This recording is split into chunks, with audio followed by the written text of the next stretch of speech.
E aí, pessoal, quero dar as boas-vindas a todos ao podcast do Música Pra Ver, o espaço no qual o musicapavê.com ganha o formato áudio.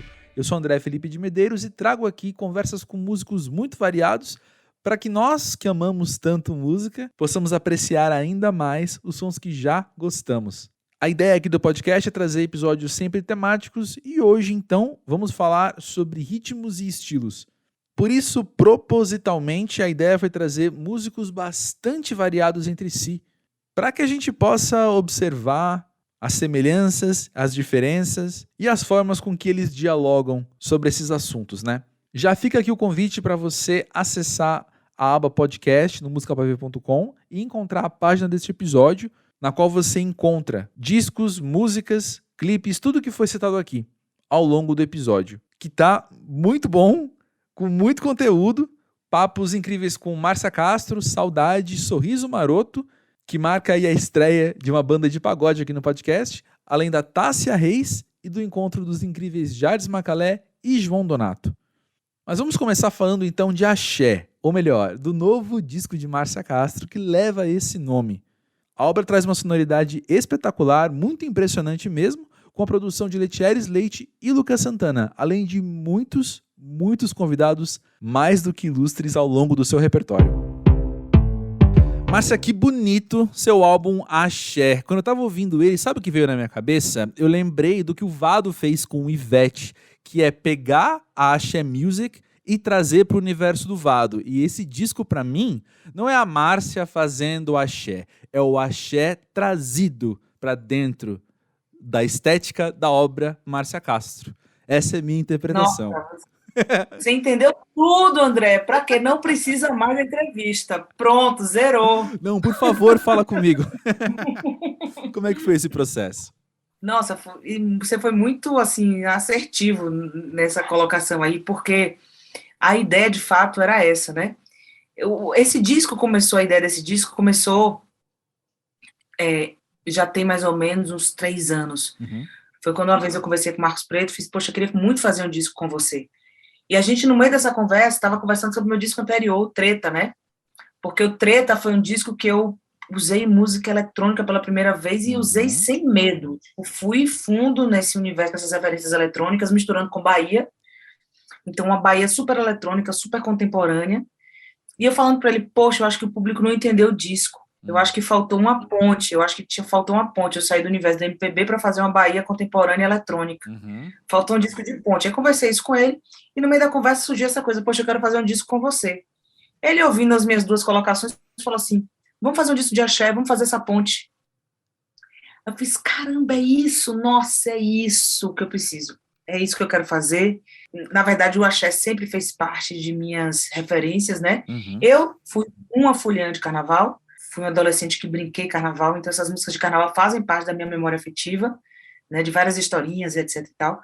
Só que, assim, naquela época do que o axé ascendeu como movimento nacional, eu já era cantora, né, comecei a cantar muito cedo. Então, tinha ideologicamente um ranço contra o axé, porque o axé não me permitia ser uma cantora de MPB na Bahia, pô. Ah, sim, era muito dominante, né?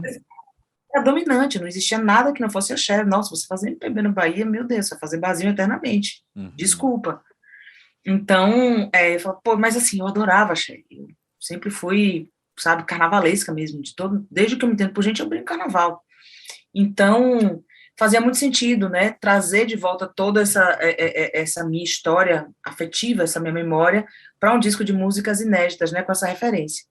Então, foi daí que surgiu a ideia desse disco. Só que, como você bem falou, né, eu não queria fazer uma reprodução, né, estética do axé, né? Eu queria fazer o axé que eu entendi, né? O axé que eu absorvi, o axé do meu jeito, né? Qual o meu axé? Meu axé é esse, entendeu? E aí que surgiu toda essa história, a gente foi construindo passo a passo o disco. Maravilhoso. Gostei muito que você falou da Bahia contemporânea eletrônica do Treta. E você é uma pessoa que, se eletrônica você mergulhou de uma vez no Treta, mas contemporânea é uma coisa que sempre permeou a sua obra. Eu penso em você como uma pessoa que transita muito bem entre o que é tradição, o que é herança cultural, e também o que pode ser novo, o que está aí para ser de agora, né? Para você, o que é a música brasileira de hoje? essa que você está inserida já há tantos anos, o que essa música, essa cena contemporânea tem de melhor? Nossa, eu sou muito tropicalista em essência, sabe? Uhum. Porque o tropicalismo tinha essa ponte que fazia a ponte, né, entre tradição e vanguarda, né? Então, sempre os artistas da Tropicália fizeram isso, e eu acho que eu bebi muito dessa fonte e acabei absorvendo para mim esse comportamento musical, né? Então, para mim, tudo que comunica, tudo que traz referências, tudo que traz referência, não vou falar histórica, porque parece antigo, mas que traz referência dentro da nossa tradição, da nossa herança musical brasileira, e conecta isso com o contemporâneo, com o mundo, eu acho isso extremamente, isso que me interessa, sabe? Porque aí eu não sei, quando você faz isso, naturalmente se entende que seu trabalho é carregado de valor, sabe? Não fica algo superficial, não fica algo extremamente descartável, né? Tem muitas camadas ali. Uma coisa com muita camada é difícil ser descartável, né?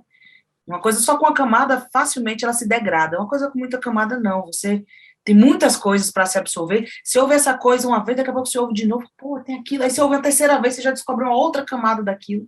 Então, os artistas que flertam com isso, né? Graças a Deus, assim, os artistas da minha geração, assim, onde eu me insiro musicalmente, dessa cena da música independente, muitos são assim, né? De quase todos são assim. Então, eu me sinto muito feliz de fazer parte dessa cena, porque é uma cena que trabalha desse modo, né? Então, quando a gente conversa, quando a gente ouve um ao outro, a gente sente essas coisas, né? Mesmo que não seja percebido em termos de mercado assim, porque né, sabe que o mercado, às vezes, tem outras dinâmicas, né? Do sucesso, dos números e algoritmos, mas em termos de valor cultural, né? Eu sinto que a gente faz um trabalho muito relevante para a música brasileira, e isso me deixa feliz, isso para mim me importa. Perfeito. E você tocou no assunto que eu ia te perguntar agora, né? Quais são esses artistas, então, que você acha que nesse trânsito, nesse diálogo que você faz dentro da cena, de ou ir a um show, ou estar junto fazendo um show, fazendo um disco, ou ouvir por aí no seu tempo enquanto ouvinte também, não só enquanto artista, né? Quais são esses artistas que mais têm te inspirado dessa cena que você faz parte? Nossa, eu tenho, assim, muitas e algumas inspirações. Tem inspirações que são inspirações de sempre. Tem um artista dessa cena, dessa minha geração, que eu adoro, que sempre faz isso, que é Céu, né? Para mim, Céu é um signo, é uma artista muito emblemática nesse sentido. Ela, eu digo assim, ela é a rainha da corda do caranguejo, sabe? Veio trazendo um monte de gente, assim, sabe? Então, quando o Céu lançou aquele primeiro disco, né? Que ela misturou os violões super brasileiros, super swing brazuca, com aqueles beats. Nossa, aquilo foi extremamente transgressor, assim. Pô, não era uma música, era brasileiro aquilo, entendeu? Tinha uns beats, assim, subgraves, super gringos, assim, mas um violão brasileiro. Pô, que incrível isso. Então, Céu, para mim, é uma dessas referências que eu adoro. Eu vou puxar também, assado um pouco, assim, pro meu lado Bahia, né? Que tem os meninos do Baiana System, que eu acho que são, nossa, são outra referência, assim, absurda. Eu sou muito fã do trabalho dos meninos, inclusive me inspiraram muito em muitas coisas, porque eles trazem não só a questão da ancestralidade baiana, musical, é brasileiro o negócio mesmo, entendeu? Não fica só ali. E misturando com beats do mundo todo, sabe, assim, é incrível. Eles trazem África, trazem pop, sabe? Sim. Extremamente, ao mesmo tempo, tribal. É um negócio muito doido. Amo. Amo. Aí, puxando o sardinha de novo na Bahia, a Bahia tá tendo uma produção incrível, né, dessas coisas todas. Tem o Atocha também fazendo isso, né? Aí você tem as mulheres baianas também dessa minha geração, como Led Luna, né, também fazendo um trabalho muito relevante.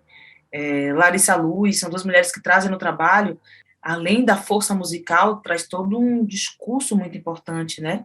Que hoje a gente vê que a música não se dissocia dessas outras coisas que a gente quer comunicar com o nosso trabalho, né? Pois é. Então são artistas que me inspiram muito, que eu ouço muito.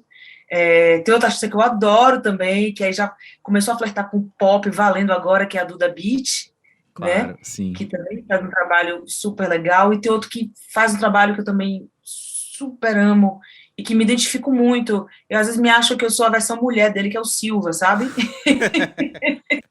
Márcia, eu acho que você está resumindo todas as playlists do Música Pra Ver em uma só fala. Aí, tá vendo? Não, aí são artistas que eu tenho ouvido, que eu ouço sempre, na verdade, né? E que essas coisas vão, na verdade, falar, influência direta, claro, vai, isso você vai absorvendo essas coisas todas, quando você vai fazer música, isso está dentro do seu trabalho. Não tem jeito. Com certeza. E olha só, por falar então nesta geração, eu achei muito interessante como o seu disco Axé, ele traz composições do Carlinhos Brown, do Nando Reis, que são pessoas que estão aí na ativa já há um bom tempo, mas ao mesmo tempo tem músicas do Russo Passapulso, do Baiana System, tem o Thiago Oliveira, do Maglore, tem o Emicida também ali nas letras. Como é que é pra você escolher os compositores, então, que você quer cantar e também poder comunicar justamente essa sua geração? Geralmente eu penso no compositor quando eu penso um pouco assim quando eu vou pensar, na verdade, quando não acontece espontaneamente, né? Porque tem vezes que você escolhe a música de um jeito espontâneo. Sim. Por exemplo, Holograma, uma das faixas do disco, foi uma música que eu escutei através de Irã, que é um rapper baiano, que inclusive é outro que tem um trabalho maravilhoso, que eu amo, Irã.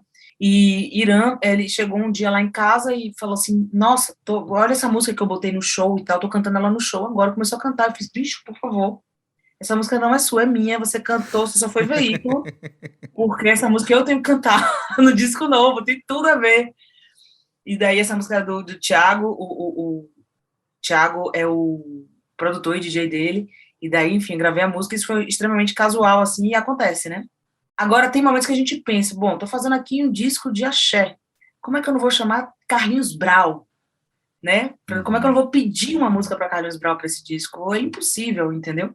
Não pedir uma música para Brau. Pô, eu quero que a Bahia contemporânea esteja presente nesse disco, porque eu faço parte dessa Bahia contemporânea. Então, como não pedir uma música para Russo, sabe? Como não pedir uma música para Teatro também, da Maglore, sabe? Que faz parte dessa cena, uma cena, inclusive, mais Bahia pop. A gente, quando foi fazer o mapeamento desses discos todos de axé music da década de 90, das cantoras, a gente via que quase todas elas gravavam baladas românticas, sabe? Aí tinha a Primeira Vista, que Daniela gravou, você tinha as músicas de Herbert, Se Eu Não Te Amasse Tanto Assim, que Ivete gravou. Verdade. A gente tem que ter uma balada romântica, sabe? De um super compositor brasileiro, Nando Reis, entendeu? Vamos chamar Nando. Então a gente foi compondo assim, a gente foi entendendo a atmosfera do disco, né? Vendo que era fundamental, que não poderia faltar naquele disco. Né? Obviamente a gente tem ali um limite, a gente queria gravar poucas músicas mesmo, que a gente queria entender, talvez esse trabalho se desdobre em outros também, então bora gravar, ser conciso agora, né, para ver o que é que vai acontecer. Então nosso limite é bem pequeno, assim, de compositores. Tem outros que eu queria gravar, que eu ainda não gravei nesse trabalho, que de repente se tiver um volume 2 do Axé, a gente grava também, entendeu?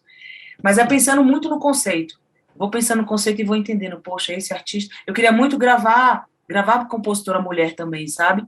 E aí eu tenho uma grande amiga, Marcela Belas, que é uma compositora baiana também, dessa minha geração, que é uma super compositora. Vou perguntar se Marcela Belas, de repente, tem alguma coisa nesse sentido. E ela me veio com uma música belíssima, que é Que Povo é Esse?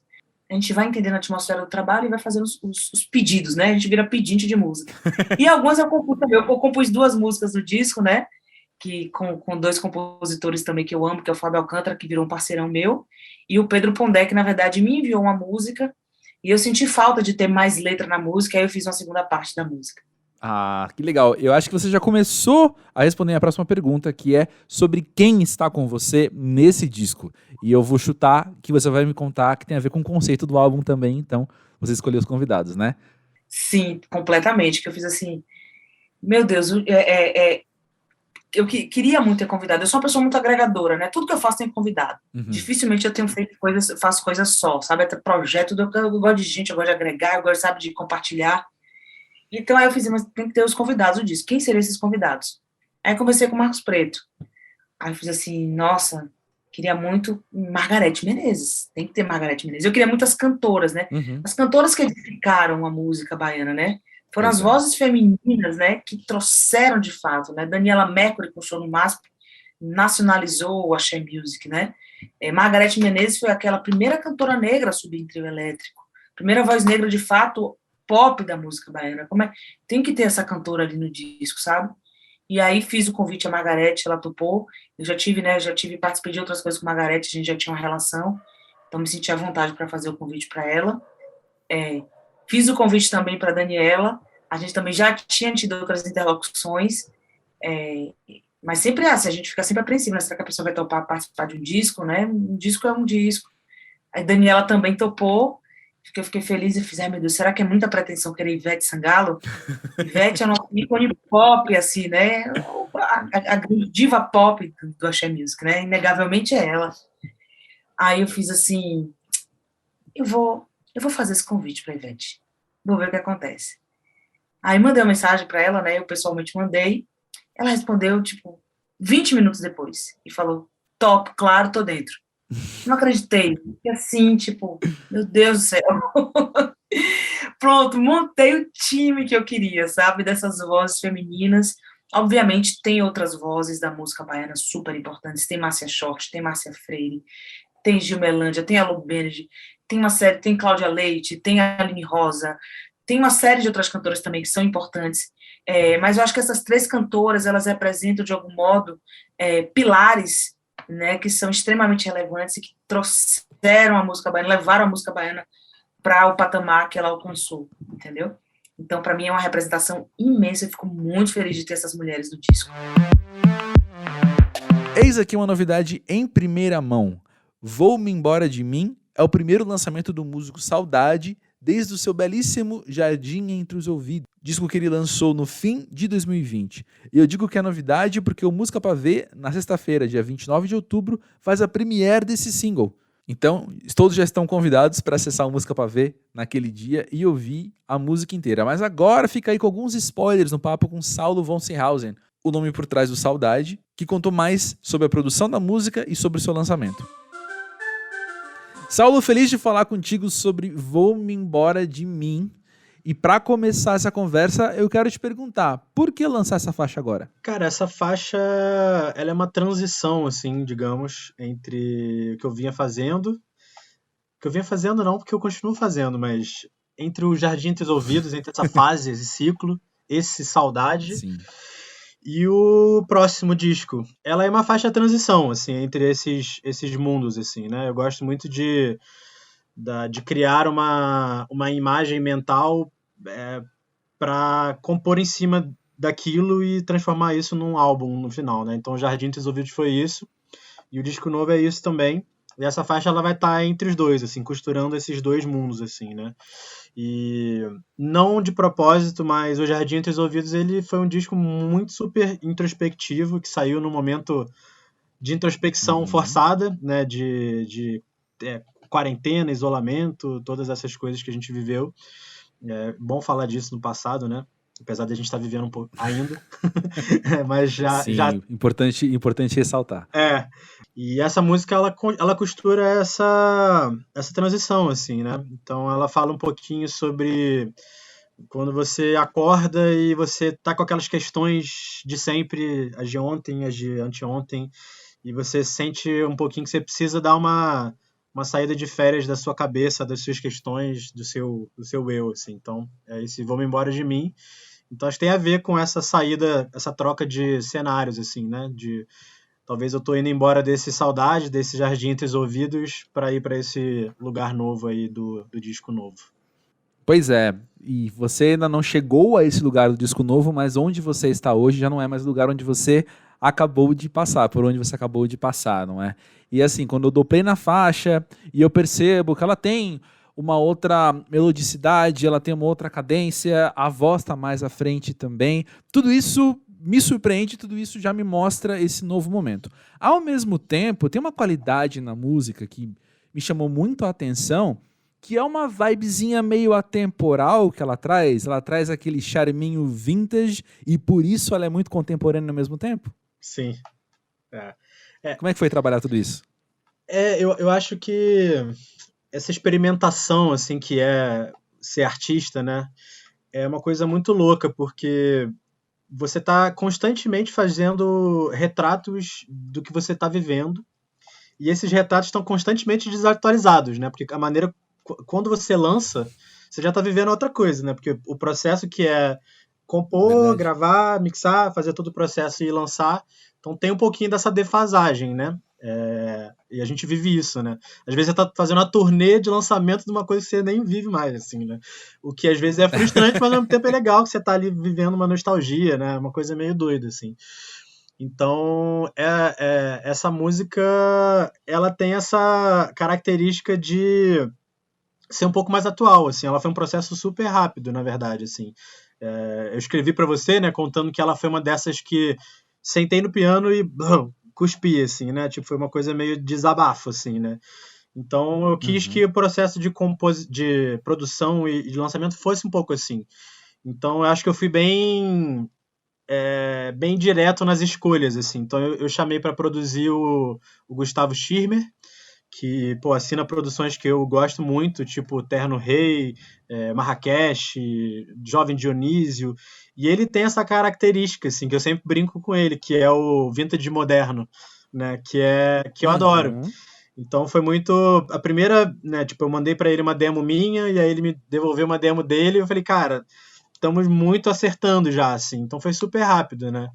Então, mas eu acho que essa percepção sua é muito graças ao dedo do Schirmer, assim, no projeto, assim, porque ele traz essa característica dele, assim, que eu quis muito colocar, assim, na parada. Sim, interessante você falar isso, né? Você quis colocar isso na música e aí você foi atrás dele. Essa era uma pergunta que eu tinha pra te fazer, assim. O quanto você vislumbra de antemão esse lugar sonoro, esse lugar estético, onde você quer chegar com uma faixa que, como você falou, foi cuspida no piano? Também é um processo meio experimental, assim, né? E que é uma transição que eu tô vivendo agora, né? De tirar um pouco a minha mão, assim, do processo, né? Porque o Jardim Entre os Ouvidos, as faixas anteriores, eu estava muito envolvido na produção também, né? Então, eu estava compondo, produzindo, interpretando, editando, fazendo muitas as coisas, assim. E além de às vezes ficar fechado numa perspectiva que é a minha, muitas vezes, né? Além dos outros músicos que gravam e trabalham junto comigo, às vezes eu não conseguia dar vazão para ideias que eu tinha por deficiência técnica, que é natural, né? Tipo, eu estou em evolução e aprendendo várias coisas, assim. Então já é uma proposta minha comigo mesmo de, trazer outras pessoas para conseguir chegar em lugares que eu não chegaria eu fazendo sozinho, assim, né? Então, tanto no disco novo quanto esse single que sai, e tem outros 2 singles que a gente está trabalhando, que devem sair depois do disco já, mas já estamos trabalhando, que eu quis fazer com outros produtores, assim. É uma coisa que eu queria ter feito no Jardim, mas não aconteceu, acabou sendo eu mesmo. Mas então, eu vislumbro muito, mas eu tenho tentado desaguar para outras pessoas super talentosas e que eu gosto do trabalho e escolho e sei que vão traduzir dos seus jeitos profissionais e talentosos essas visões, assim, também, né? Saulo, eu tava viajando esses dias, eu quero te propor essa viagem mental agora aqui também. Tem uma palavra que ela é muito associada a diversas cenas musicais diferentes, não à toa, que é a palavra ritmo. Por exemplo, quando o rock surgiu como um ritmo. Então a cena roqueira é pautada por esse ritmo. Mas quando a gente pensa no funk, por exemplo, tá muito atrelado ao ritmo funk. O lugar onde você dialoga, que é até difícil de nomear às vezes, cena autoral brasileira, independente, blá blá blá, não é pautado por um só ritmo. Pelo contrário, é pautado justamente por essa diversidade, não é?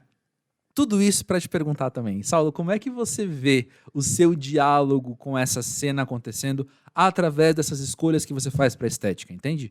Quando você está vislumbrando essas coisas para suas composições, para suas produções, em algum momento você já está ali pensando o quanto isso também faz parte de algo maior?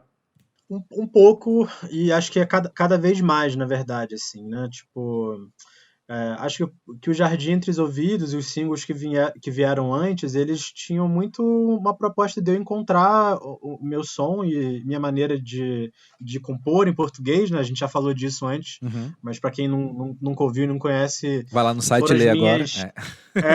Minhas tentativas iniciais de aprender a compor em português e, tipo, me encontrar como compositor, assim. Então, agora que eu tô conseguindo... beleza, agora eu acho que eu sei, então, onde que eu consigo me encaixar e com quem que eu dialogo mais, assim, e aí tentar aproximar, mas também criando uma identidade própria, assim, né? Porque isso foi uma coisa que eu senti, assim, né? Tipo, quando eu tinha banda de rock, você se sente parte de uma coisa, né? Um coletivo, e aí as bandas colaboram, e você faz parte de uma coisa, todo mundo faz. E aí depois, quando eu fui por essa coisa solo, assim, eu me sentia meio solo, na verdade, né? Na verdade. Por mais que eu colabore para fazer as coisas e gravar com muita gente, no fator cena, assim, digamos assim, eu me sentia meio sozinho, assim, tipo, não conseguia colar com uma galera, né? E acho que também isso meio que casou com minha mudança para São Paulo, então também tinha esse aspecto de cidade nova, assim. Então acho que eu tô meio que entendendo isso também, assim, sabe? Em que lugar que minha música tá e que lugar que eu pertenço, assim. Sorriso Maroto tem muita história para contar em mais de 20 anos de banda, mas hoje o assunto é principalmente uma história recente, a do lançamento do DVD ao vivo, cujo nome é a sigla AMA, Antes que o Mundo Acabe. Ele foi gravado logo antes do planeta fechar por conta da pandemia, e seu lançamento foi acontecer só agora, em maio de 2021. E a novidade também é a faixa Nosso Flow, que insere o grupo de pagode em um diálogo com o trap. Foi sobre tudo isso o papo que eu tive com Bruno Cardoso, vocalista da banda. Bruno, é muito interessante pensar que vocês gravaram, no comecinho de 2020, um DVD que chama Antes que o Mundo Acabe. Tão premonitório, tão profético. Porque meses depois, né, nossa experiência é de fim de mundo. E aí, como é que foi trabalhar as expectativas e os planos, ter que reorganizar todo esse lançamento? Cara, o mais curioso disso tudo é que, em momento nenhum, a gente imaginou viver esse mundo pandêmico que a gente está agora, né? Então, assim, total acidente de percurso, assim, uma coisa encaixar na outra, porque realmente a gente não tinha pensado em fazer nenhum tipo de relação com isso. Na verdade, esse projeto ele foi todo montado e pensado dentro de uma realidade que a gente viveu, o nosso mundo, que também foi compartilhado, né, para as pessoas quando eu fiquei fora dos vocais do Sorriso ao longo de 6 meses, um pouco mais. Então isso tudo foi muito noticiado, foi muito falado na época, mas poucos tiveram a experiência de entender o que estava realmente acontecendo de dentro, né, da banda, no meu olhar de tudo aquilo que estava acontecendo, né? Então esse projeto ele veio muito focado dentro dessa experiência que a gente viveu. Então, na verdade, a gente foi juntando os pontos de coisas que estavam meio que isoladas durante esse período meu que eu vivi, que não tinham resposta, a verdade era essa, eu estava vivendo de uma forma totalmente nova, assim, na experiência do sentido que todo dia era um dia novo, era uma experiência nova, porque de fato eu não sabia qual seria a minha notícia do dia seguinte. Então era uma coisa meio, sabe, apocalíptica, assim, no sentido de, caraca, será que isso tudo vai acabar? Será que isso tudo está chegando a uma linha do tempo que eu já não sei mais qual, sabe, se meu dia está contado realmente um dia após o outro? Uma confusão danada na minha cabeça.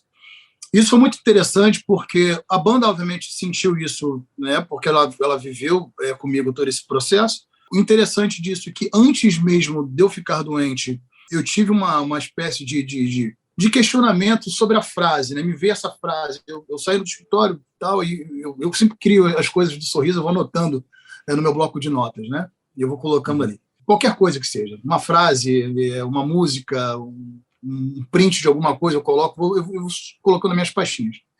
E um dia, saindo do escritório, me veio essa frase: cara, se o mundo acabasse amanhã, o que fazer? Qual seria a experiência que eu gostaria de viver? E o que as pessoas fariam numa situação de ter uma notícia como essa? Como seria? Eu fiquei meio que buscando algumas respostas dentro dessa linha de raciocínio e fui notando. Porém, obviamente, não cheguei a nenhuma conclusão, porque essa experiência, de fato, ninguém sabe, a não ser quem vive algo muito próximo.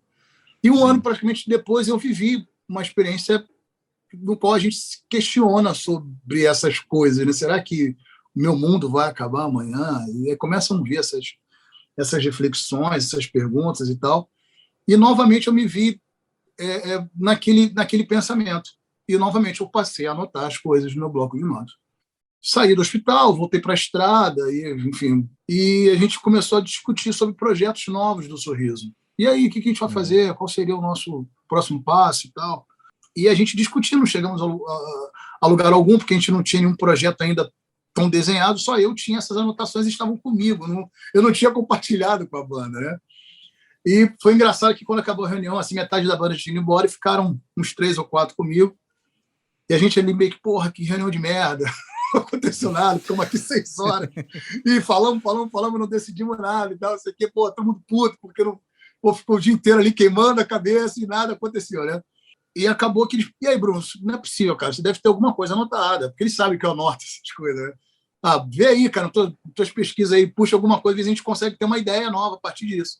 Eu tenho uma coisa anotada, mas é muito meu.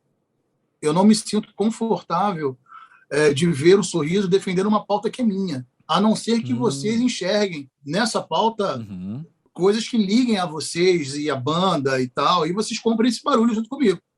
Mas o que é? Então, aí comecei a explicar para ele, pô, eu tive esse papo, eu tive um insight há 2 anos atrás, aconteceu isso, anotei isso. Aí comecei a pesquisar, eu fiz uma viagem a Maceió, Alagoas, no qual foi, espiritualmente falando, muito importante para mim. Eu visitei um lugar chamado Capela dos Milagres. É uma capela particular que foi criada para um casamento do dono ali. Ele casou, ele montou uma capelinha para ele casar. Só que essa capela, ela está exatamente numa faixa da geografia ali de Milagres, que é mó barato, que ela está entre o mar e um verde, assim, tipo coisas de Deus, um desenho de Deus, assim, está muito bem situado. Tem aquela conexão com Deus e tal, aquilo me deu uma sensação bacana, e eu acho que eu estava buscando isso também. Aí eu falei para ele, cara, eu tenho um desejo de gravar numa capela. E, consequentemente, nessa região aqui, a gente nunca fez nada solar. Né? O Maceió tem uma fonte de ser o Caribe brasileiro, né? Então ela tem realmente ali uma geografia, uma beleza ímpar. E aquilo me impactou muito. Falei, cara, a gente precisa gravar um DVD solar, um audiovisual solar. E a galera, tipo assim, Bruno, que viagem e tal, que bacana. E como é que a gente faz? Que a gente é do Rio de Janeiro, tem que ir para Maceió, essa logística e tal. Cara, a gente dá um jeito. Mas é importante vocês entenderem o conceito, porque eu acho que o Sorriso, a gente tinha já atravessado a marca de 20 anos de carreira. A gente iria gravar um DVD comemorativo de 20 anos de carreira. Eu fiquei doente nesse período, não gravamos. E eu acho que tudo sempre tem um porquê, porque a gente sempre foi muito agraciado pelo público ao longo desses anos, né?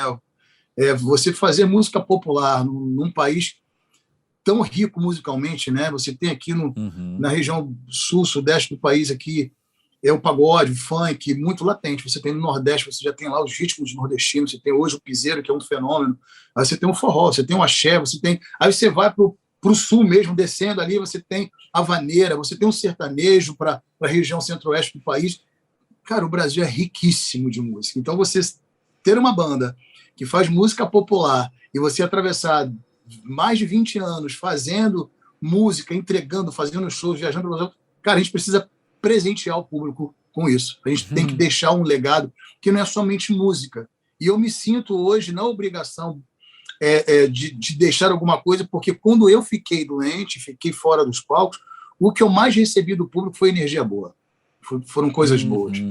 E eu queria dar uma contrapartida, não somente música e fazer um show, valeu.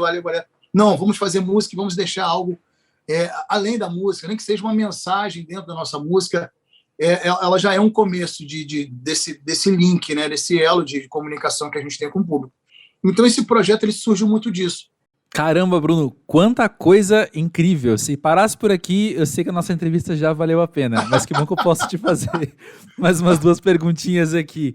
Porque eu acho muito interessante quando você comenta desse momento em que você está em uma busca espiritual com as suas músicas, e aí vocês gravam esse projeto, e ele sai no momento que, por um lado, os fãs da Sorriso Maroto compartilharam com vocês as boas notícias do seu tratamento, isso, ao mesmo tempo que está cada um vivendo dentro de sua casa, dentro de seu íntimo, um pouco desse fim do mundo também, né? Como é que tem sido a recepção, então, desse projeto? Exatamente. Aí que vem o grande barato. Eu deixei isso para a gente falar agora, realmente. Eu já entreguei para você me dar essa pergunta, porque ela é o mais gostoso de tudo isso, é que a pandemia, né, ela nada para a gente, ela já é um segundo movimento. Né? A gente teve uma pandemia interna. A gente viveu um sistema muito parecido com esse que a gente está vivendo. Eu tive momentos que eu tive que usar máscara, álcool gel em casa, eu tinha restrição de pessoas que poderiam me visitar. Para me visitar, tinha que fazer todo um processo de higienização e tal, enfim, uma coisa de doido aqui.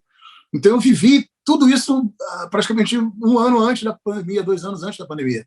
Então, a gente teve uma onda, foi mega difícil, passamos por ela, e a hora que a gente estava começando a pegar aquele gás, aquela energia, pandemia novamente. E essa pandemia veio de uma forma, para a gente, muito inesperada, no sentido de que 1 mês antes a gente estava gravando um projeto que tem todo esse tema, que tem todo esse cunho aí para discutir. Que, na verdade, a gente já queria provocar nas pessoas essa reflexão.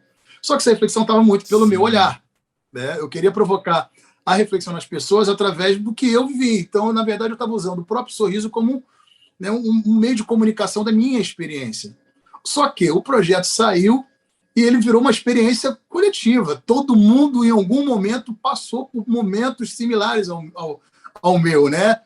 Esse questionamento que eu tive no hospital, no leito, pô, será que amanhã eu volto a cantar? Será que amanhã eu consigo andar? Será que amanhã eu estou vivo? Será que amanhã esse questionamento do se será?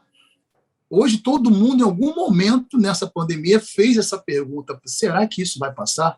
Será que eu vou ser, sei lá, contaminado por esse Covid? Será que eu vou passar bem? Será que eu vou passar mal? Será que eu não vou passar? Eu acho que tudo isso, será que eu vou ver os meus familiares, os meus amigos? Será que eu vou ter oportunidade de curtir a minha vida como era há 2 anos atrás? É exatamente a mesma coisa. Então, tudo que a gente queria provocar nas pessoas era uma única resposta. Quando a gente fala de antes que o mundo acabe, não é sobre o fim, é sobre a continuação e o que a gente pode fazer para tornar o mundo melhor. Então, se a gente não viver a nossa vida, né, e não compartilhar nossas melhores emoções, nossos melhores sentimentos, ela não vai valer de nada. Então, vamos fazer valer a pena. Vamos viver, vamos construir um mundo melhor, vamos construir algo que seja bacana para todos, para que todos tenham a oportunidade de ser felizes, para que todos tenham a oportunidade de agradecer, a oportunidade de estar vivo. E por aí vai, né? Esse projeto, ele toca indiretamente em todos esses pontos. Obviamente, a gente não é um show para a gente ficar discursando e nem, né, fazendo ali um manifesto de gente, agora todo mundo tem que ser. Não é nada disso. Mas, indiretamente, as nossas músicas, elas provocam essas reações boas nas pessoas. Então, o que a gente quer é que a gente tenha aquelas nossas horas do show e todos os momentos que tiverem o Sorriso Maroto como conexão, que sejam momentos importantes para a gente se conectar com nós mesmos, sabe? Pô, que legal essa música, isso aqui me faz bem. Pô, deixa eu ligar para minha mamãe, escuta esse som do Sorriso aqui, olha só que legal, eu adoro essa música, ofereço para você, ela fala sobre isso, isso e isso. Essa aqui para o meu namorado, meu marido, te amo e tal, e manda essa música para ele.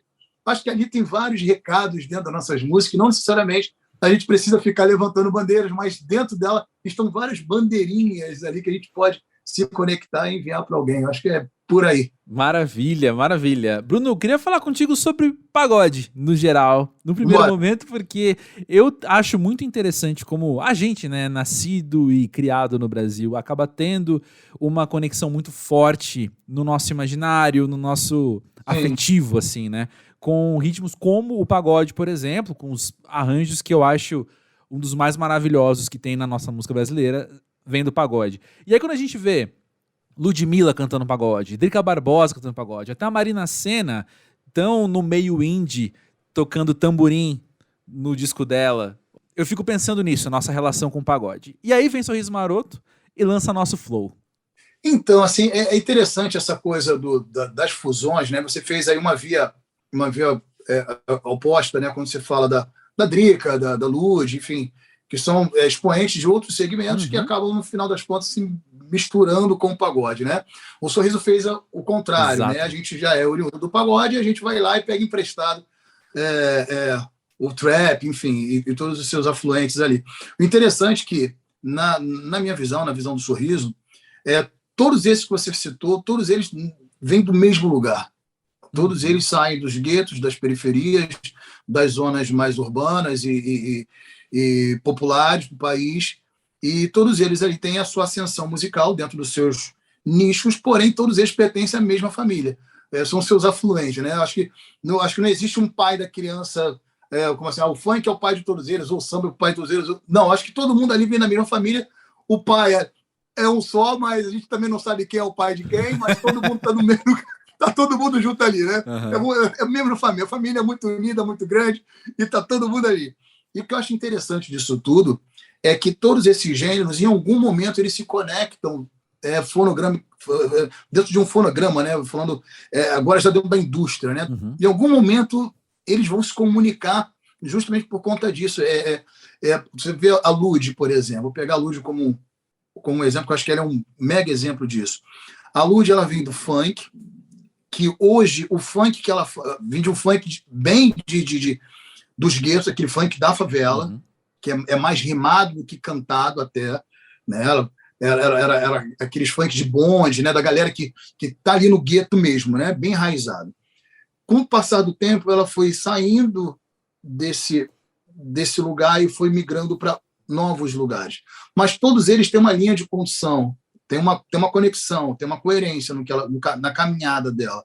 Ela sai daquele funk de favela, ela vai para um funk mais pop, que é um funk um pouco mais de melodia, ele já mais cantado que o que ela fazia anteriormente.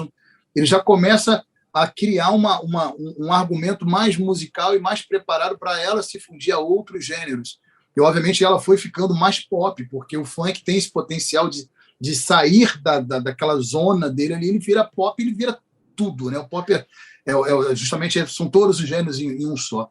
E ela consegue se transformar numa artista pop, com uma vasta possibilidade musical, porque a música dela começa a migrar para outros campos e outros segmentos, e outros artistas começam a pegar todo o flow dela, né? E começa a usar para suas próprias. No sertanejo pega um pouquinho daqui, aí o pop pega de lá, o outro que é da música romântica pega, o outro que é do R&B pega.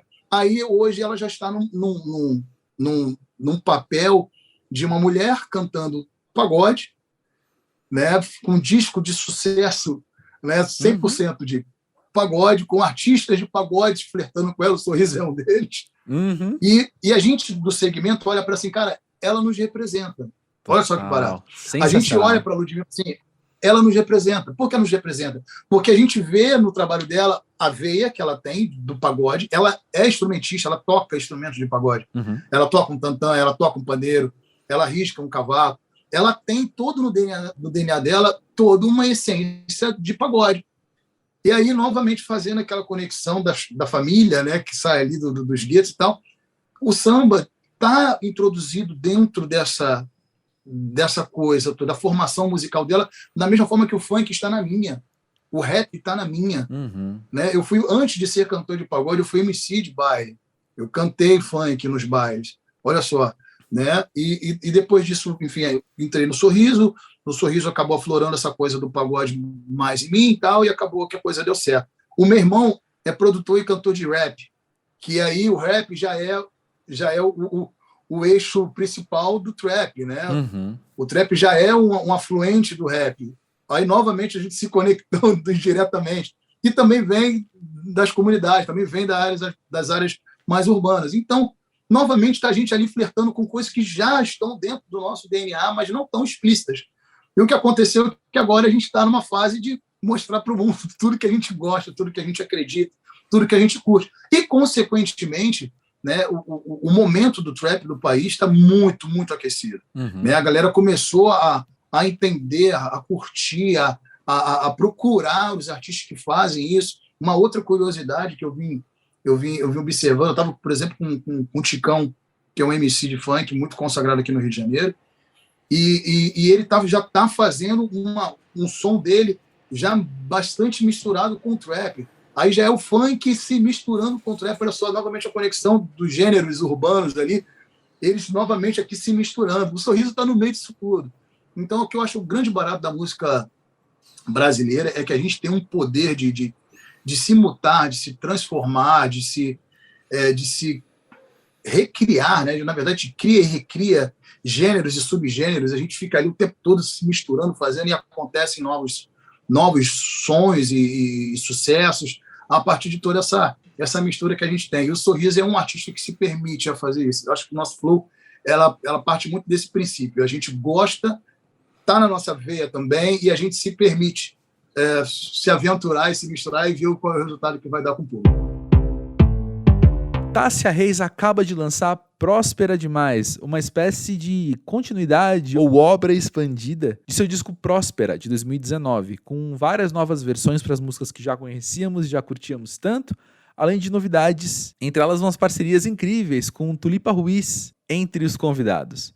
Na semana em que sai esse episódio do Música Pavê, a Tássia Reis também está no podcast Pós-Jovem, uma espécie de irmão caçula aqui do Pavê, com papos muito humanizados, com pessoas incríveis sobre a vida e seus aprendizados. O Saulo, do Saudade, também já passou por lá. Fica aí o convite para você escutar também aquele podcast. Tássia, que interessante você poder revisitar o Próspera, né, e trazer Próspera Demais, que é um nome ótimo, inclusive, para falar sobre uma expansão, para falar sobre, enfim, algo que cresceu a partir do que já era, né? Conta um pouquinho de como foi a história, então, de lançar esse disco. Eu tô muito feliz de poder fazer o Próspera Demais. Ele vem com essa ideia de expandir, né, o universo do Próspera de 2019, né? Primeiro porque acho que ser próspero é uma coisa que eu quero para minha vida inteira, né? e acho que também a gente ficou com essa sensação de inacabado por conta da pandemia, sabe? Apesar de ter trabalhado bastante, com bastante faixas, aí que foi o disco que eu fiz que mais tinham faixas, né? 16 faixas contando os interlúdios, então tinha bastante coisa ali ainda que eu queria poder trabalhar. E também porque eu fui surpreendida pelos meus fãs que pediram para eu não terminar, para eu não acabar com a Era Próspera, né? Então, que foi, acho que, o meu principal motivo de querer expandir esse conceito, né? E aí eu também fiquei pensando, poxa vida, galera quer mais, podia estar querendo coisa nova, né? Como a gente vive, né, num mundo tão imediatista, a gente vive, né, numa sociedade tão instantânea, e meu pessoal aqui, mais perto, mais próximo, né, meus fãs mais próximos me pedindo para não terminar, eu achei tão simbólico. E eu falei, então tá bom, então vou unir o útil ao agradável, e vou revisitar esse universo, a gente expande, mantém a tour. Na verdade, a tour ganha um plus, que são as inéditas e as faixas revisitadas, e a gente mantém esse universo, esse conceito aí, que inclusive fez mais sentido até durante a pandemia, né? O fato da gente procurar, né, de buscar uma vida mais próspera ou equilibrada, né? Uma vida mais equilibrada dentro de tudo que a gente, dentro das limitações que a gente, né? Isolamento e tudo que a gente estava vivendo. Então, foi muito importante. Acho que é por aí, assim. Maravilha. Conta um pouquinho sobre a montagem desse repertório. Como é que foi decidir quais músicas, então, seriam revisitadas e quais inéditas inserir nesse disco? Bom, as músicas revisitadas começou pela Dólar Euro, né, que foi o hit de Próspera, assim. Sim. Que, na verdade, eu sempre fui um pouco relutante com remix, né, vamos dizer assim. Mas a Ivy Hive, né, que produziu a faixa, essa e Achando Demais, ela conseguiu mudar a minha cabeça, assim, porque ela conseguiu elevar para mim o nível da faixa, a faixa que já era para mim muito legal, muito foda. E falei, não, talvez fazer remix seja legal se eu fizer com as pessoas que eu acredito, né, e tal, com os produtores e as produtoras que eu acho que faz sentido. Então, a partir daí, eu falei, então deixa eu escolher aqui que faixas eu quero que sejam revisitadas. Aí escolhi Preta Demais, porque Preta Demais é uma faixa emblemática do disco, e no disco ela soa como... Ela começa com uns questionamentos e uns lamentos, e ela acaba se autoafirmando, né? Então eu quis trazer mais a autoafirmação agora, nesse segundo momento, de uma forma mais leve, sabe? Como alguém que passou, sim, por esses traumas, mas alguém que superou e agora está mais tranquila. Que, no caso, parece, inclusive, eu mesma. Coincidência. Coincidência. E Próspera Demais, que Próspera, né, foi a faixa título do disco de 2019, e Próspera Demais agora, também trazendo mais essa leveza, também diminuímos os versos. Enfim, acho que a ideia era trazer esse momento de gás que a gente estava precisando, porque eu mesma me vi sem energia, me vi sem força de continuar buscando tudo isso que eu estava falando em 2019, sabe? Então eu estava precisando dessa injeção de energia e de gás, e a vontade de sonhar e de visualizar um horizonte novo, sabe? Sei, que legal. E sobre essas músicas, então, que ganharam remix, quando você trabalhou nelas pela segunda vez, o que você aprendeu sobre elas? Bom, da Lareira eu aprendi que o que é bom pode ficar melhor. Deixa eu ver, Preta Demais, remix, que há várias formas de falar a mesma coisa, Boa. Sabe? Há muitas formas de falar a mesma coisa, e dessa vez a gente conseguiu falar não perdeu o peso e a importância, mas conseguiu ficar mais leve, que para mim nesse momento é importante. Com Shonda Demais, a gente conseguiu trazer uma dose a mais de inovação, na minha perspectiva, assim, de inovação e de deboche também, sabe? E ainda ganhamos o reforço da Urias, né? E da Preta Ari, que já estava numa segunda versão de Shonda. Shonda é a que tem mais versões, né? Essa já é a terceira versão de Shonda, agora é Shonda Demais. E V-Hive também conseguiu colocar a identidade dela e conseguiu elevar o nível da faixa que eu já amava muito. E Próspera Demais conseguiu iluminar a faixa e trazer para um lado mais pista, que era uma coisa que eu queria muito também, sabe? Que eu acho que é uma faixa que é pra gente levantar... Já era dançante, mas era dançante por um outro aspecto, né? Talvez era um pouco mais erudita, vamos dizer assim, né? Mais classicona. Sim. E agora ela ficou mais pop. Eu acho que talvez ela abrace mais pessoas e comunique de uma outra forma. Às vezes, acho que na outra faixa, eu também gostava bastante, mas eu sinto que muitas pessoas não conseguiram absorver o que ela queria dizer. Parece que agora ficou mais simples e mais fácil das pessoas absorverem, sabe? Sim, que interessante. Olha só, por falar nisso também, tem uma coisa que me chama muito a atenção no disco, talvez seja o que na minha memória mais ficou guardado assim da audição, que é a variedade sonora que ele apresenta, né? É um disco que ele sabe passear com grande naturalidade por vários territórios musicais diferentes. Conta um pouco sobre como isso é pra você, como que é você...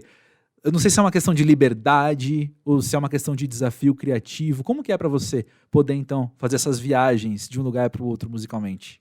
Para mim é muito tranquilo, na real. Acho que talvez por já fazer parte da minha caminhada essas experimentações, em algum momento não parece algo tão ousado, assim, em algum momento. Aí, quando eu faço, que eu vejo que talvez seja bastante ousado algumas coisas.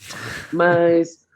por exemplo, house é uma coisa que eu já tinha experimentado dançando, não fazendo, mas dançando, então já tinha algum contato por conta da dança.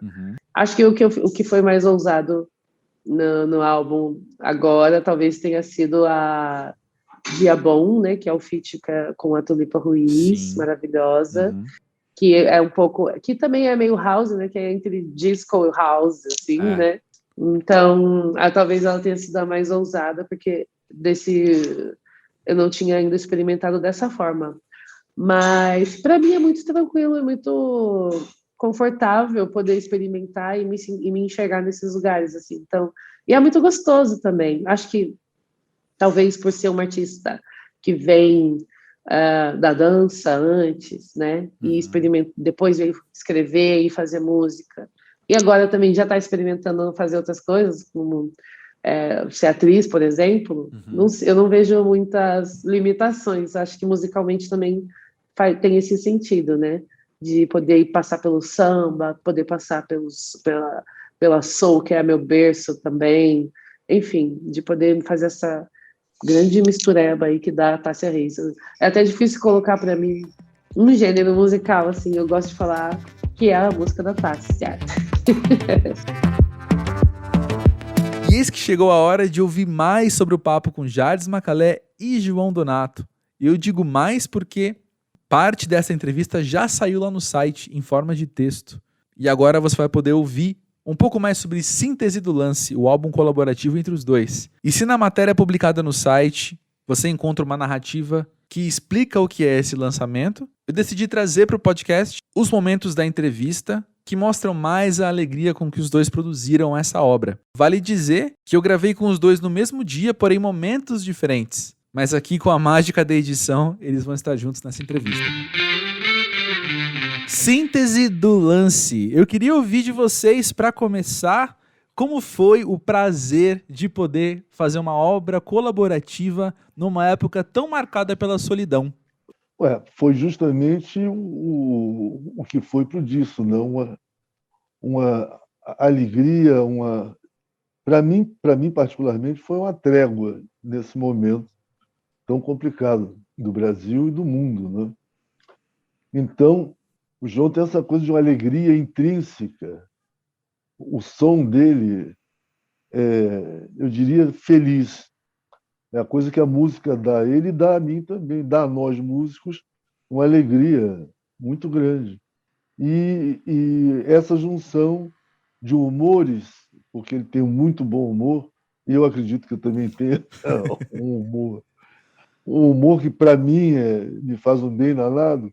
Para mim, foi uma trégua nessa confusão toda. E estar com o Donato, né, que, para mim, é uma alegria muito grande.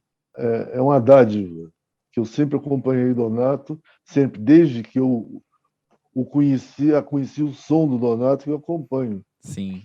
E para mim é uma felicidade enorme estar tocando finalmente, enfim, nós, né? Tocando com o meu ídolo, digamos assim. Porque eu tenho 4 pessoas que me fizeram muito bem a minha formação, todos com J. Nessa área desse canal, desse tipo de música brasileira, que é Johnny Alf, João Donato, João Gilberto e Jobim. Que baita banda que você mencionou agora. Uma bandinha boa. É verdade. A música é que nos uniu, o elo da coisa toda é a música. Sem a música não teria existido o que a gente acha que existe, porque, inclusive, o que a gente acha que existe, segundo a Bíblia, que eu passei a ler recentemente, outra vez, porque eu tinha deixado de ler por uns tempos, e quando as coisas começaram a não ir muito bem, eu comecei a ler ela outra vez, e aí começaram a dar certo outra vez. A Bíblia diz que a coisa mais perto que tem do céu é a música. Essa coisa da Covid, ela trouxe de bom, dentro desse caos, dessa coisa toda, essa coisa da gente descobrir que a gente pode morrer a qualquer momento e que a gente é frágil e que a gente não se incomodava com os outros, agora a gente se incomoda com a gente, que aí a gente passa a ser os outros e a gente passa a ser o tal de que todos os ensinamentos dizem que existe só um Deus e só uma pessoa no mundo, somos todos nós, nos tornamos um só. Eu digo, tá certo, só com esse Covid mesmo. Eu cheguei a pensar que o mundo ia acabar. Uma hora eu digo, será que vai acabar essa história? Mas foi só um momento de reflexão, mas depois, em seguida, as páginas da Bíblia voltaram. Sobre esse aspecto ensolarado do disco, ele de fato é uma obra que a gente ouve e ela preenche a alma, ela preenche nosso espírito de um jeito muito afetuoso até, né? É isso. Isso foi intencional?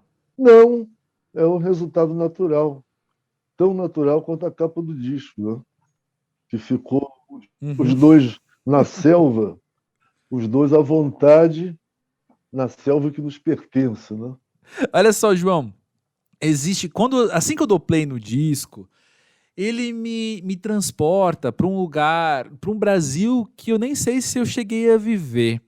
É um Brasil que me soa atemporal, é um Brasil que me soa um pouco nostálgico, é um Brasil que eu que nasci e fui criado aqui, logo reconheço esse som como algo muito brasileiro. Isso foi algo combinado ou foi algo espontâneo? Não. É espontâneo, é bom porque você está dando essa explicação para a gente. Para nós é um elogio. você dizer que essa nossa música não tem uma data certa. Parece que ela é de hoje, parece que ela é de ontem, parece que ela é do século passado, parece que ela ainda vai passar no século que vem. Sim. Isso aí, para nós, é um grande elogio. A gente é brasileiríssimo, o Arlon é brasileiríssimo, tem aquele trombone que nos faz lembrar aqueles estilos mais brasileiros possíveis. O Jardim é fã da Tabajara, do Severino Araújo, da Paraíba e do Moraes Moreira, e eu também. Eu gosto de tudo, eu gosto de música simples, de música infantil, eu gosto de música de tudo que é coisa que não leva a coisa nenhuma, eu gosto. Eu acho que música não deveria tomar parte em coisa nenhuma, ela deveria ser uma coisa vendida em farmácia, para a gente comprar para nostalgia, melancolia, tristeza, dor de cotovelo, dor de cabeça, dor de barriga, desarranjo, febre, catarro, tudo. Compra uma música e fica bom desse negócio. Eu descobri, eu tenho uns amigos na Colômbia, eles me disseram que a minha música tem serotonina. Uau, que lindo. Ou seja, produz uma alegria nas pessoas que ouvem, olha só. Rapaz. É verdade. Isso é um elogio. Eu acho que nasceu de cada um mesmo, da bagagem de cada um, da linguagem de cada um. Por exemplo, eu fiquei muito bossa nova, particularmente, tanto no Ontem e Hoje, Um Abraço do João, com o Ronaldo Bastos, a canção O Amor Vem da Paz é uma canção mais... Não chega a ser uma canção, não chega a ser uma bossa nova, é uma música brasileira, com a ideia dessas influências todas que eu tenho particularmente. O João já tem aquela... Né? O João tem aquela linguagem também afro-cubano-brasileira que ele, de vez em quando, ele dá um molho incrível na latino-americanidade. Mas isso a coisa foi de cada um, não foi uma coisa pensada agora, foi uma coisa que veio vindo naturalmente, sem intenção. Sim. Esse disco é o que é naquele momento, dentro desse contexto pandêmico, né? Conseguiu-se fazer uma coisa alegre nesse sentido de uma felicidade íntima, né? E de uma leveza e dançante, coisa que o brasileiro gosta, né? E a gente gosta, né? Coisa que a gente gosta, né? Sim, perfeito. E muito balanço, né? Muito swing, muito balanço, muita felicidade. Isso não aí. É? Muito a felicidade de um muito encontro. A felicidade de um encontro, sem nostalgia, sem nada. Foi o que aconteceu na hora, pelas circunstâncias. A gente foi para um sítio maravilhoso lá em Araras, onde fica o estúdio. Ficamos numa casa maravilhosa também, comendo bem, conversando, vivendo aquele espaço natural. E a coisa foi saindo assim, dessa forma, dentro dessa naturalidade. Já diz, assim como o Donato era um dos 4 ícones, então, da música brasileira para você, você é um Jota também para muitas pessoas, muitos outros brasileiros que te têm como referência, não é? Esses Jotas. É verdade. Já diz, na música brasileira contemporânea ou das últimas décadas, o que nessa música mais te traz felicidade? Rapaz, eu ouço tanta coisa, tanta gente. Eu fico sem saber catalogar essa altura do campeonato. Que música, para mim, se transformou simplesmente em som, em sons, né? Sem catalogar, sem determinar o que seja, sem colocar nada em nichos, né? Como isso aqui é um bolero, isso aqui é um mambo, isso aqui é um samba, isso aqui... Bom, eu fico querendo abranger todo o universo sonoro que eu puder. Eu andei trabalhando com muito pessoal jovem a essa altura do campeonato. O pessoal quando fiz o Besta Fera, agora o último disco, eu fiquei trabalhando com pessoal muito jovem, alguns mais maduros do que outros, porém, sem dizer que jovem seja maturo, não. Sim, mas sim. Alguns mais experientes que outros. Experientes que outros. Mas, de qualquer forma, trabalhei com Kiko Dinucci, Ronaldo Frois, Rômulo Frois. Mas uma turma, o pessoal a Ava também. Para mim, sonhos são sonhos. Eu não sei dizer qual é a música que me chama mais atenção nesse momento. Entendo. Eu vou ouvindo. Inclusive, eu estou ouvindo muita, aqui nessa pandemia, eu estou ouvindo muita música anterior a mim mesmo, claro, né? Do repertório, como você disse, de ouvir, de ouvir não tanto a música brasileira como muitas outras formas de música que eu não quero catalogar, mas eu gosto muito de jazz, então eu ouço muito jazz. Inclusive, estou ouvindo muito uma pessoa com a qual o João Donato tocou, fez parte da orquestra do Stan Kenton. O Stan Kenton é aquela banda maravilhosa americana, e ele tocou com essa banda da qual eu sou fã total, assim como sou fã do Duke Ellington, assim como sou fã do Jobim, do Nelson Cavaquinho, do Cartola, do Paulinho da Viola, do João Bosco, do Jimi Hendrix, Chuck Berry. Aí entra tudo, eu não sei dizer. Eu não estou acompanhando, inclusive, agora, quem são os autores mais... os artistas na música mais do agora. Eu vou ouvindo aleatoriamente. Perfeito. Sobre esse encontro, Jardes, me conta uma coisa. Como você disse, ele era uma das pessoas, um dos 4 ícones que te moldaram na música, né? Nessa área específica de música brasileira, né? Sim. Sim, perfeito. Sim, e quando trabalhar com ele, o que te surpreendeu no trabalho com ele? O que você não esperava e aconteceu? Não, eu esperava... O que eu não esperava foi a gente tirar aquela fotografia que demonstra o despojamento, né? Total. Sim. Ali está a síntese do lance. É o despojamento total, tal. Mas, quando eu conheci mais proximamente, que eu vi em algumas outras ocasiões, né? Mas não tão intimamente, quer dizer, intimamente, que eu digo, no som, né? Foi uma relação amistosa, afetuosa. Jogamos um xadrez, né? Além de fazer música juntos, né?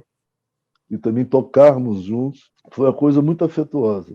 Não, ele não me surpreendeu com nada. Eu já conheço o talento e as manobras. Quer dizer, não conheço todas, né? Sim. Eu fiquei conhecendo mais algumas, mas eu não sei especificar exatamente quais, mas eu já conheço o Jardes há muito tempo. Sim. Ele não me surpreendeu em nada. Era isso mesmo que eu esperava dele e eu creio que ele esperava isso de mim também.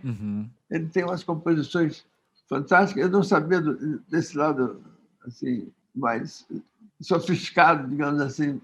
E ele apresenta um negócio sofisticado. Então, tem umas sutilezas que, com uma semana que nós passamos juntos, deu para sentir, assim, no bom sentido, para sentir de uma maneira agradável e simpática e gostosa, e que deixava uma boa lembrança, né? Porque é assim, as boas lembranças, a gente faz música. As lembranças ruins, a gente esquece. Sim. É mais ou menos isso. Então, os encontros que eu tenho com o Jardes e a esposa dele, a Regiane, são lembranças muito boas, hilárias, engraçadas, cômicas. A gente ri de qualquer coisa, de tudo, ri de si mesmo, que é o mais importante. Não é rir dos outros, ri com os outros. Sim. Com os outros está bom, não dos outros, ri com os outros. É isso. E rir de si mesmo é importante também. Você achar que você realmente não está com nada, isso é bom também. Então, você pode rir de si mesmo, rir dos outros, que você está perto da graça de Deus. Que é isso que ele quer. Ele quer que você se divirta na terra que ele inventou aqui para você, que nem muitas vezes você compreende, nem agradece, nem acha bom, nem gosta. Fala, não, está meio chato, está meio enjoado, está meio não sei o quê, está meio não sei de onde. Para com isso. Agradece um pouquinho mais e você vai ver a sua vida melhorar. Primeiro, a gente tem uma inspiração que vem do céu. Essa inspiração vem do céu, vem de Deus. E quando vem de Deus, você faz a música dedicada para Ele. Então, quem ouve aquilo acaba ficando feliz, acaba dando risada, acaba se curando das doenças, acaba acalmando a raiva dos animais, acaba as plantas crescendo melhor. Quando a música é bonita, ela faz bem a qualquer um, a mamãe, papai, vovô, bebê, neném, qualquer pessoa, os bichos, todo mundo gosta. Então não tem esse negócio de separar a coisa em vários pedacinhos, não existe. A música é uma. Sim. E o bem que ela faz é um só. E a quem que ela faz o bem? A quem gosta daquela música que está ouvindo, que está achando que está fazendo bem. Se é assim que ela acha, ela fica feliz. Por quê? Produz serotonina dentro do organismo.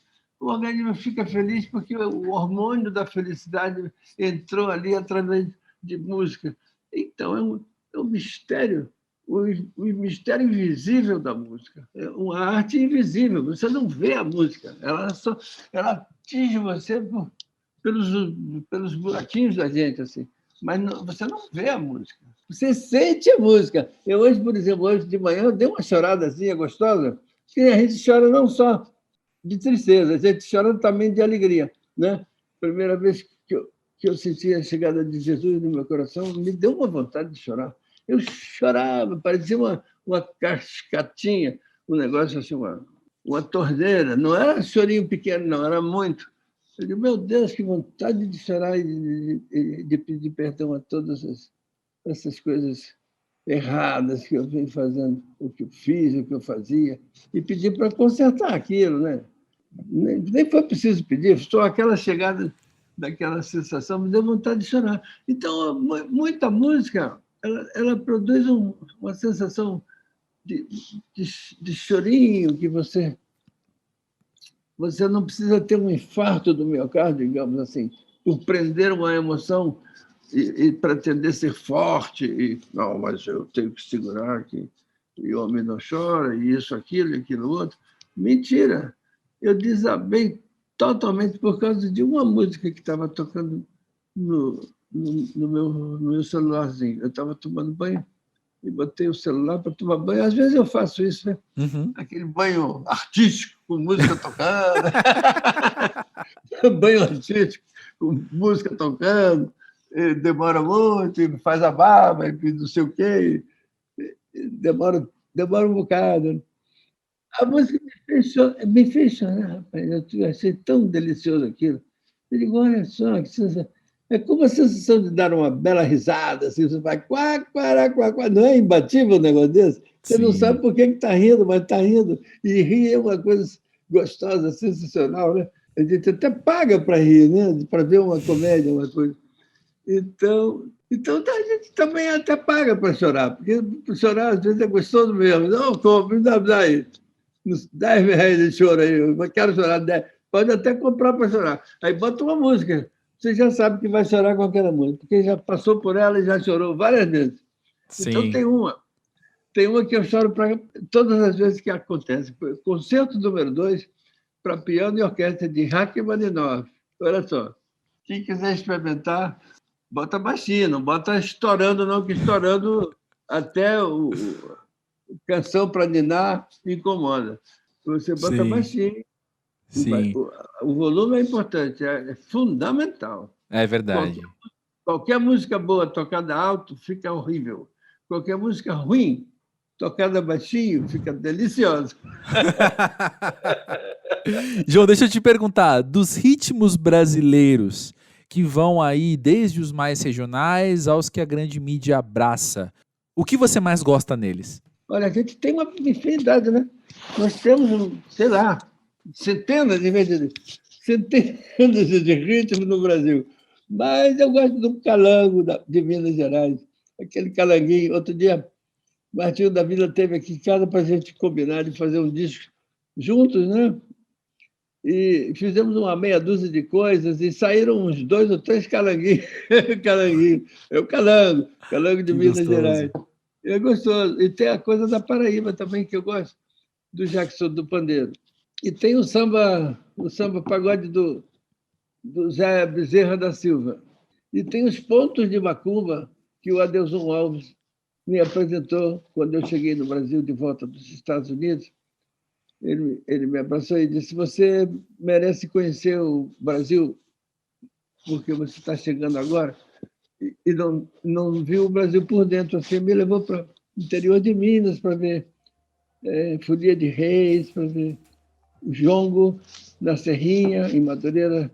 Eu gosto de tudo isso e eu faço uma mistura com tudo isso assim para poder ter um estilo eu mesmo, e contando também com a influência que eu tive dos 10 anos na América, né? Que essa influência na América foi afro-cubana total. E esse foi mais um episódio do podcast Música Pra Ver. Te convido mais uma vez a seguir o Música Pra Ver na plataforma em que você escuta podcast e também a acessar a aba podcast do musicapraver.com para todos os detalhes desse episódio. Já digo aqui que em breve muitas novidades no site e também no podcast. Fica atento. A trilha sonora, como sempre, é do Cientista Perdido, que acabou de lançar um novo EP. Eu sou André Felipe de Medeiros e vejo você na próxima.